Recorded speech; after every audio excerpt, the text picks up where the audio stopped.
My grandfather was an inventor. All his life he'd been tinkering with something, either taking something that existed and changing it, making it into something brand new, or at the very least different, or inventing something entirely from spare parts. And while nothing he invented was ever groundbreaking, it was always one of my greatest delights ever since I was a little boy to see what he'd made.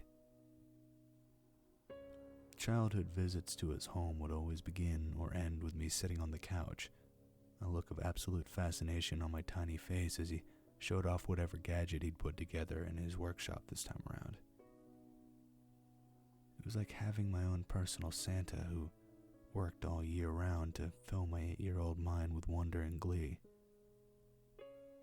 My older sister was likewise excited, no matter how much she tried to hide the excitement it filled her with, probably in an effort to appear cooler or more mature than myself. And while because of real life getting in the way, the visits became fewer and fewer the older we got, we would always make time to see him at least a few times a year. And every time, he would always show something new to us. He really was a genius. I should add that this isn't meant to imply something horrible happened to him. I'm sure some days he wishes it had, that it had been him who wound up in that hospital instead of my sister, but no.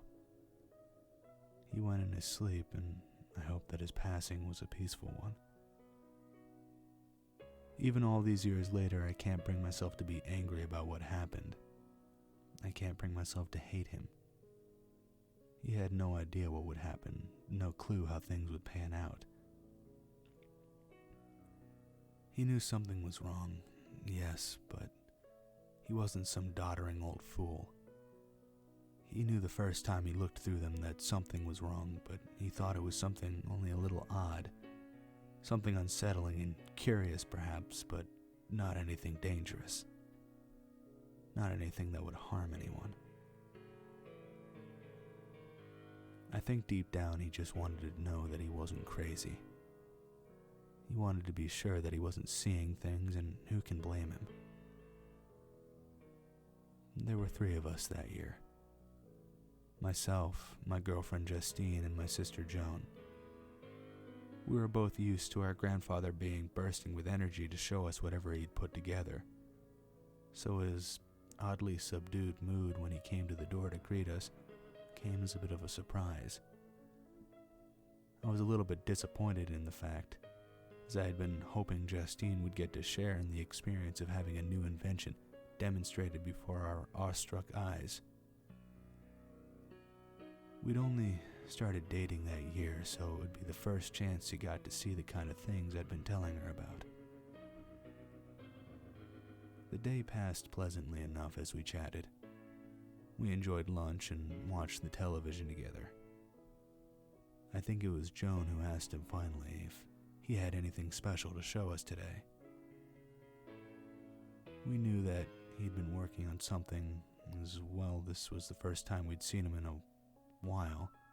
We'd both spoke to him on the phone in the preceding months, and he'd eagerly explained to us that he was working on something he thought would be quite extraordinary.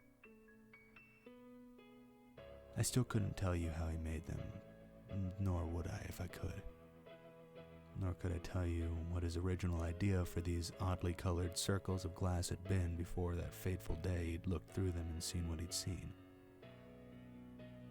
He never shared details of his work with us beforehand, as he wanted it to be a surprise, and afterwards I think he was terrified of the thought of anyone replicating what he'd made.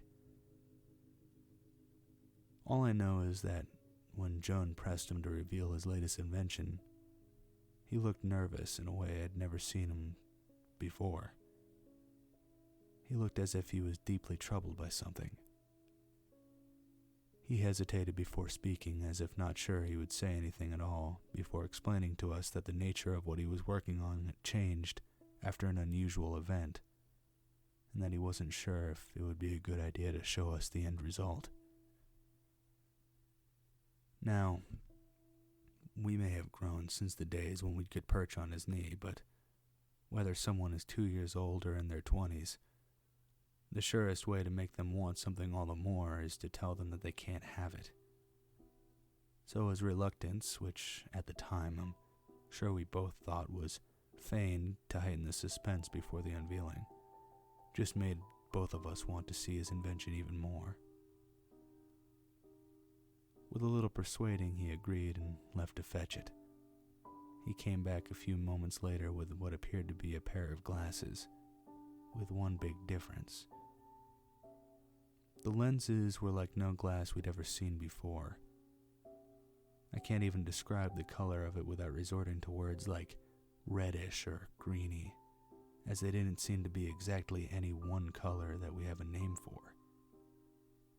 In fact, they didn't seem to be exactly any one color at all, as if you tilted them one way they would look different to if you tilted them the other. I know full well that probably sounds more like magic than something a well-meaning old man could put together in his humble little workshop, but there you have it.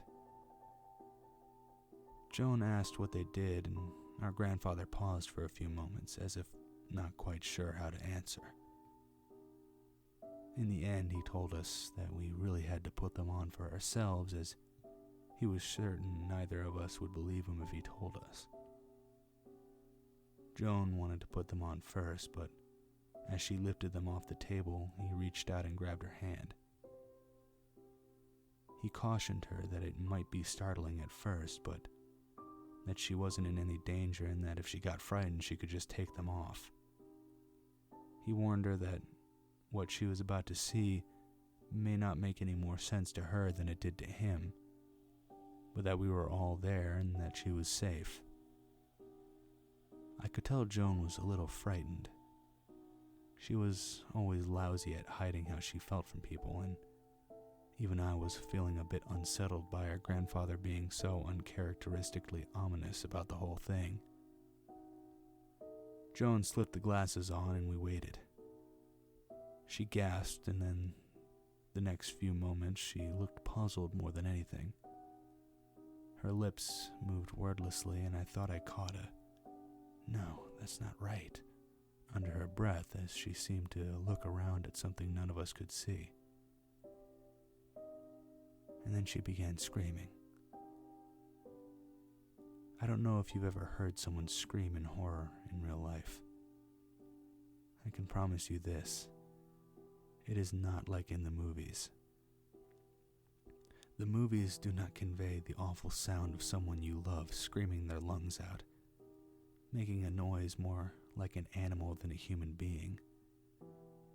They cannot make you feel the things I felt in that moment, watching Joan yank the glasses from her head and hurl them across the room. And nothing could have prepared us for the sight of Joan beginning to claw at her own eyes, screaming louder than anyone should be able to scream as she did. It took all three of us to restrain her at first. When we had her pinned down so she couldn't hurt herself anymore, Justine and my grandfather held her that way while I called for an ambulance. I had to watch as she was strapped down and wheeled into the back of one, thrashing and hissing and shrieking like some mad animal, like something utterly consumed by fear. I explained what had happened, knowing full well how it made me sound. Justine and I both explained the series of events that led to this, to the skeptical, if not totally disbelieving, hospital staff, and then to the specialist called in when nothing short of being tranquilized proved effective at stopping my sister from trying to hurt herself while screaming like that. The glasses had supposedly gone missing, which made proving what had happened difficult. And it wasn't until almost a year later, long after my sister had been committed, that my grandfather finally confessed to me that he destroyed them. I don't know if having them could have helped or could have given the doctors some way to make things right. I doubt it somehow, and I can't truly blame him for doing what he did, given that it was an act born out of guilt and an honest desire to make sure this didn't happen again. I asked him what my sister had seen that day, and when he told me what he'd done. I asked what those glasses had done to her. He hadn't wanted to talk about it, and for the first time in my life, I'd raised my voice to him, angrily demanding to know, after all this time, just what had driven my sister to this state. What had affected her so deeply and so profoundly that she was now no longer even recognizable as the person I'd grown up with. He took me to his workshop and began digging around through the bits and pieces that littered the place. The half-finished and now long-discarded inventions still awaiting completion. He produced 2 pieces of glass, rather like the ones that had been fitted into those glasses. He told me that there wasn't any way to describe it without sounding insane, and that if I had to know, then I had to see. But he begged me not to do this, that knowing wouldn't make things any better. He was right. I held the glass up to my eyes, and in an instant everything changed. Instead of just my grandfather stood before me now, there were dozens more in the room with us. But they weren't people. They were pale and emaciated, hunched over and dressed in dark clothing with black lips and wide, lidless eyes that seemed to almost bulge from their skulls in a manner both comical and horrifying all at once. Their mouths were full of hundreds of thin teeth, like needles. Their fingers were grotesquely long and ended in dark and viciously pointed nails that scraped along the floor as they walked. And all of them were talking, or rather their lips were moving soundlessly. Each and every one of them was trying to say something that couldn't be heard. Dozens upon dozens of voices trying to convey something. I dropped the glasses to the ground in shock, and my grandfather brought his foot down on them hard, grinding them to powder beneath his foot, muttering that he should have done this in the first place. He put an arm on my shoulder, asking if I was all right. I was far from all right, and he had been correct. What I had seen had made things worse, not better. It took me a while to work it out, of course. Why this had such a horrifying effect on my sister, and yet I had survived the experience. Frightened but not sporting the mental scars it had given her. The glasses only let me see the creatures. I couldn't hear what they were trying to say to me. I couldn't understand the message they were trying to impart. But my sister was deaf.